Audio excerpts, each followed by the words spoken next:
Kali ini kita akan membahas mengenai penggunaan teknik cerita untuk menangkap tacit knowledge. Knowledge capture system adalah sistem yang dibuat sebagai upaya untuk menangkap atau mendapatkan pengetahuan yang ada di lingkungan organisasi. Knowledge capture system mendukung proses perolehan pengetahuan eksplisit atau tacit knowledge dari orang-orang, artefak, atau entitas organisasi. Knowledge capture system bergantung pada mekanisme dan teknologi untuk mendukung eksternalisasi dan internalisasi pengetahuan. Menggunakan narasi untuk menangkap pengetahuan organisasi.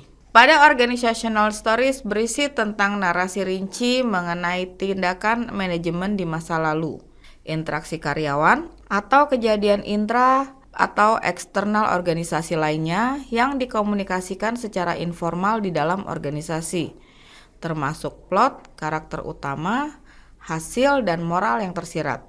Organizational stories memainkan peran penting dalam organisasi yang ditandai dengan kebutuhan terhadap kolaborasi yang kuat. Adapun panduan untuk membuat kisah organisasi. Yang pertama, alur cerita dibuat secara alami dalam penulisan cerita. Kemudian yang kedua, cerita berakar pada materi yang mencerminkan komunitas yang dimaksud dan sebaiknya tidak merepresentasikan perilaku ideal. Kemudian yang ketiga, program organisasi untuk mendukung penceritaan seharusnya tidak bergantung pada pakar eksternal. Kemudian yang keempat, cerita organisasi adalah tentang mencapai suatu tujuan, bukan hiburan. Selain itu, cerita tentang organisasi juga perlu berhati-hati untuk terlalu mengeneralisasi dan melupakan hal-hal yang khusus, serta patuhi standar dan peraturan etika yang ada.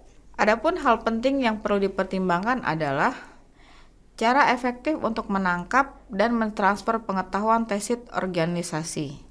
Kemudian perlu mengenali orang-orang dalam organisasi yang mau berbagi pengetahuan serta bagaimana mereka belajar dari orang lain.